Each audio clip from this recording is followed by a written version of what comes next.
জিকিৰজাৰী অসম চৰকাৰৰ সংৰক্ষণ কৰাৰ ব্যৱস্থাক আদৰণি অসম গৰিয়া পৰিষদ উৎফুল্লিত খিলঞ্জীয়া মুছলমানৰ স্বাভিমান জিকিৰজাৰী অসম চৰকাৰে সংৰক্ষণ কৰাৰ বাবে ব্যৱস্থা লোৱাত উৎফুল্লিত হৈ পৰিছে সদৌ অসম গৰিয়া পৰিষদে জিকিৰজাৰীয়ে খিলঞ্জীয়া মুছলমানৰ আত্মপৰিচয় দাঙি ধৰি আহিছে এই ক্ষেত্ৰত মুখ্যমন্ত্ৰী ডক্টৰ হিমন্ত বিশ্ব শৰ্মাই লোৱা বলিষ্ঠ ভূমিকাৰো শলাগ লৈ গৰিয়া পৰিষদে ইফালে 2016 চনৰ পৰা বন্ধ কৰি ৰখা আজান ফকিৰ বঁটা শীঘ্ৰেই পুনৰ মুকলি কৰাৰ বাবে অসম চৰকাৰক দাবী জনাইছে গৰিয়া পৰিষদে ইফালে জিকিৰ আৰু জাৰি গীতসমূহ অন্য খিলঞ্জীয়া ভাষালৈ অনুবাদ কৰাৰ বাবে অসম চৰকাৰে লোৱা পদক্ষেপকো আদৰণি জনাইছে অসম গৰিয়া পৰিষদৰ সভাপতি আব্দুল হামিদ আৰু কাৰ্যকৰী সভাপতি মইনুল হকে আজি জিকিৰ আৰু জাৰি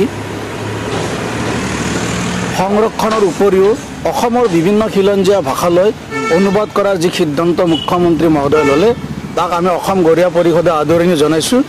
এই জিকিৰ আৰু জাৰি গীতখিনি কেতিয়াবাই সংৰক্ষণ কৰিব লাগিছিল কিন্তু পলমকৈ হ'লে অসমৰ মাননীয় মুখ্যমন্ত্ৰীগৰাকী জিকিৰ আৰু জাৰিক সংৰক্ষণ কৰাৰ কাৰণে যি গুৰুত্ব প্ৰদান কৰিছে তাক আমি কৃতজ্ঞতা আৰু ধন্যবাদ জ্ঞাপন কৰিছোঁ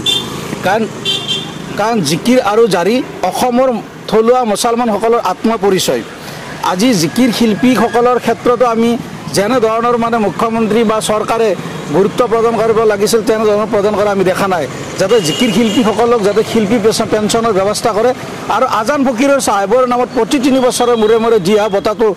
2016 চনৰ পৰা এই বঁটাটো বন্ধ কৰি ৰখা হৈছে চৰকাৰ যাতে অতি সোনকালে এই বঁটাটো কণ্টিনিউ কৰাৰ ব্যৱস্থা কৰাৰ কাৰণে আমি মুখ্যমন্ত্ৰী মহোদয়ক অনুৰোধ জনাইছোঁ অসম চৰকাৰৰ অকল অসমীয়া মুছলমানৰ কাৰণে যিটো জিকিৰ জাৰি আমাৰ অসমীয়া মুছলমানৰ প্ৰাণ এইটো অৱশ্যেই শেহতীয়াভাৱে সিদ্ধান্তটো লৈছে খুব ভাল কথা এইটো কেতিয়াবাই হ'ব লাগিছিল গতিকে আমি এই চকতে মাননীয় মুখ্যমন্ত্ৰী ডাঙৰীয়াক ধন্যবাদ জনাইছোঁ এই যিটো জিকিৰ জাৰি সংৰক্ষণৰ যিটো কেবিনেটৰ সিদ্ধান্ত অতি সোনকালে এইটো কাৰ্যকৰী কৰি আমাৰ অসমীয়া মুছলমানখিনিক উদ্ধাৰ কৰিব লাগে কাৰণ আমাৰ এই লোক সংস্কৃতিৰ ভিতৰত জিকিৰ জাৰিটো আমাৰ চব কালচাৰৰ ভিতৰত আমাৰ জিকিৰ জাৰিয়ে মেইন গতিকে জিকিৰ জাৰি আমি অসমীয়া মুছলমান গতিকে এই জিকিৰ জাৰিত অধিক গুৰুত্ব দিব লাগে শিল্পী পেঞ্চনৰো ব্যৱস্থা কৰিব লাগে জিকিৰ জাৰিৰ যিখিনি শিল্পী আছে প্ৰায় হেৰাই যোৱাৰ উপক্ৰম হৈছে আৰু যিটো আজান ফকীৰ চাহেবৰ নামত যিটো বঁটা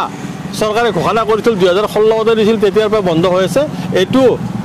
3 বছৰৰ মূৰে মূৰে কণ্টিনিউ কৰাৰ কাৰণে কেবিনেটৰ এটা সিদ্ধান্ত লৈ থ'ব লাগে এইকাৰণে যাতে এই সিদ্ধান্তটোৱে আমাৰ মানুহখিনি বুজি উঠিব বা আমাৰ মানুহখিনিৰ মাজত প্ৰচাৰ চলি থাকিব হাজোৰ পৰা কমলাকান্ত দাসৰ ৰিপৰ্ট ইত্যাদি A to Z